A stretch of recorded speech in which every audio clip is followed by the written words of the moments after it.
boycott Joe Lycett. Boycott this wet, lily-livered, spineless... Did you call the police, Rod? If I'd called anyone, if I'd been at a Joe Lycett gig, it would have been the Trading Standards Office, not the police, because it doesn't sort of match up to the term comic, in my opinion. But what happened was some moron at one of his gigs called the police because he took offence at a joke.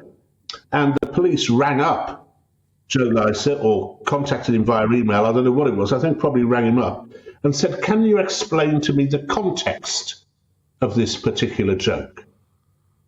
Right. And that is at the point at which Joe Lycett should have said, no, if you want to understand the context, buy a bloody ticket like everybody else. Fair enough. And in the meantime, mate, bugger off and catch some burglars, you uniformed sack of meat with mittens, and stop ringing up comedians to find out, why they're telling particular jokes. But he didn't. The spineless, quivering little wokey connived with the police and later kind of bragged about it on social media.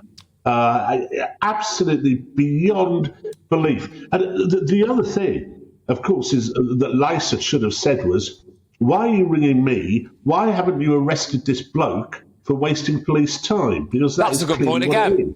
You're full of good points tonight, Rod, I must say. You're full of good points, actually, because there is that, isn't there? I suppose, actually, there's an argument, isn't there, which I think is loosely speaking what you've just made, which is actually complying with this nonsense fuels it, right? So actually what Joe Lycett should have done is say, basically, jog on.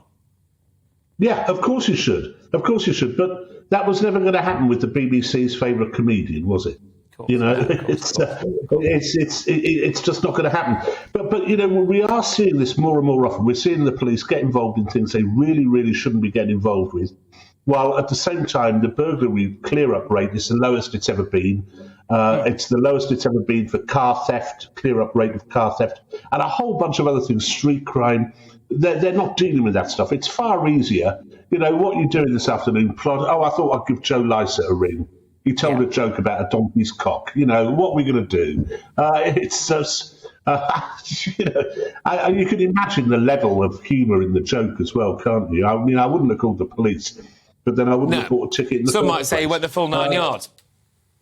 Yeah, but it's an excruciating situation that the coppers find themselves in. But they've only got themselves to blame. They've become politicised. They've decided that hate crime or anything that is imagined to be hate crime is more important than all the other work that they have to do. The hate crime clear-up rate, incidentally, is 80%. Well, it's ridiculous. Look, Rod, sorry, because we've got a very short amount of time. I know you've been squeezed here, for want of a better phrase, given what we're talking about, Rod. But I've